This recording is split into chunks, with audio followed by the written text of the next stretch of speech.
Hello hi नमस्कार, मैं मनोज कुमार। आज की सच्ची घटना के साथ आज की घटना जो बताने जा रहा हूँ वह एक मासूम बच्ची की है जिसके साथ दरिंदगी होकर उसका कत्ल कर दिया गया। सो ये स्टोरी जो सुनाने जा रहा हूँ ये राजू और वीके ने दिए गहरे जख्म।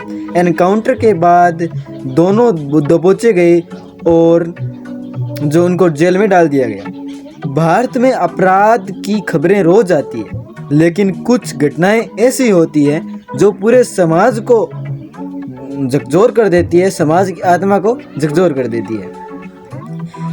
यह कहानी भी एक ऐसी मासूम बच्ची की है जिसकी हंसी, सपने, भविष्य सब कुछ ही घंटों में छिन गया। जिसकी उम्र में बच्चे गुड़िया से खेलते हैं, रंग भरते हैं, स्कूल जाने के सपने देखते हैं।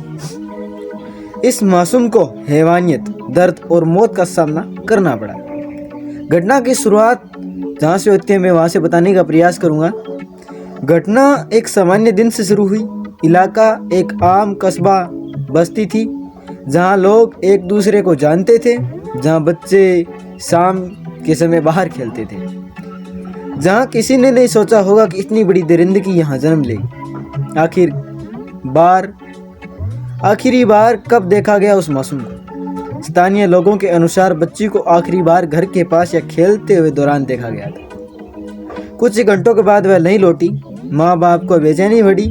पहले लगा कहीं रिश्तेदार के यहाँ चली गई होगी। फिर लगा शायद किसी सहेली के साथ होगी, उसकी दोस्त के साथ होगी। लेकिन जैसे जैसे समय बीतता गया उम्मीद डर में बदलने लगी। स्थानीय थाने में गुमशुदगी की रिपोर्ट दर्ज कराई गई।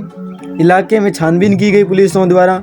रिश्तेदारों और पड़ोसियों से पूछताछ की गई, लेकिन कोई ठोस सुराग नहीं मिला। कुछ समय बाद जो सामने आया वह हर किसी को सन्न कर दिया। बच्ची की हालत, शरीर पर गंभीर चोटें, हिंसा के साफ निशान, हालत इतनी खराब की पहचान मुश्किल। यह सिर्फ हत्या नहीं थी, एक इंसानियत की हत्या थी। आरोपियों के जो नाम सामने आए हैं, राजू और वीके। जांच जैसे जैसे बढ़ी दो नाम बार बार सामने आने लगे, राजू और वीके।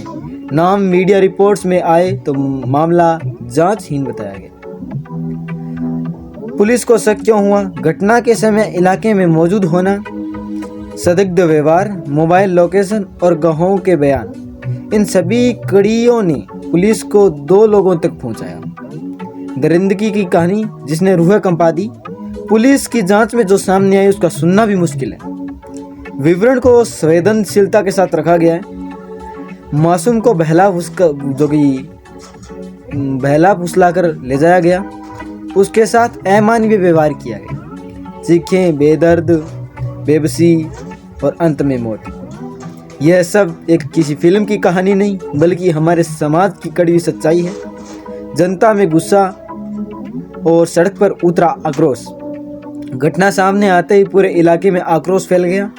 सड़कों पर प्रदर्शन होने लगे, पुलिस के खिलाफ नारे लगाए लगे और फांसी दो की आवाज़ें गूंजने लगी। लोगों का कहना था अगर सख्त सजा नहीं हुई तो अपराधी बेखौफ होंगे। जैसे ही आरोपी फरार हुए, पुलिस ने विशेष टीम बनाई। रातों रात छापेमारी, जंगल, सुनसान इलाके, हाईवे, अंत मुठभेड़, इनकाउंटर की स्थिति बन पड़ी। पुलिस के अनुसार आरोपियों ने भागने की कोशिश की, पुलिस पर हमला करने की कोशिश की। जवाबी कार्रवाई में दोनों घायल हो गए। इसके बाद वे दोनों गिरफ्तार हो गए। इलाज के दौरान पुलिस पहरे में कुछ पूछताछ जारी है। सवाल जो उठते हैं वो हैं कि मासूम बच्चे कितने सुरक्षित है आखिर हमारे समाज में? अपराधियों को कानून से डर नहीं लग रहा है क्या सजा वाकई डर पैदा नहीं कर सकती? समाज क्या जिम्मेदारी है? माता पिता का दर्द जो कभी खत्म नहीं होगा। बच्ची के माता पिता की हालत, माँ बेसुध हो गई, बेहोश हो गई। पिता की आंखों से आंसू नहीं, आग निकल रही। उनसे एक ही सवाल था, हमारी बेटी का क्या कसूर था? कानून क्या कहता है? कानून यह कहता है, भारतीय कानून में POCSO एक्ट, IPS की सख्त धाराएं और फास्ट ट्रैक कोर्ट 3 प्रकार की धाराएं लगाई गई है। लेकिन सवाल यही है, किताबें कानूनों में है ओनली, जमीन पर कब दिखेगा ये कानून? कानून केवल किताबों में ही रहकर रह गया है। मीडिया और समाज की भूमिका क्या होती है ऐसी घटनाओं में? मीडिया को सनसनी नहीं सच दिखाना चाहिए। सोशल मीडिया पर अफवाह नहीं, जिम्मेदारी से इस कार्य को निभाना चाहिए।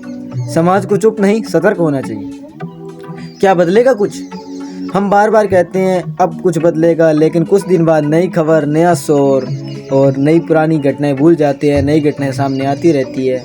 ऐसी घटनाएं एक बार नहीं, हमारे समाज में 100 बार हो चुकी है। फिर भी इन घटनाओं का कोई समाधान नहीं मिल पा रहा है। आखिर हमारा देश कर क्या रहा है? जब तक सोच नहीं बदलेगी, संस्कार नहीं बदलेंगे, डर तो बना रहेगा। अंतिम शब्द यही कहना चाहूँगा कि जिस समाज में बच्चों की हंसी सुरक्षित नहीं, वह समाज खुद को सुरक्षित कैसे कह सकता है। जय हिंद, जय भारत।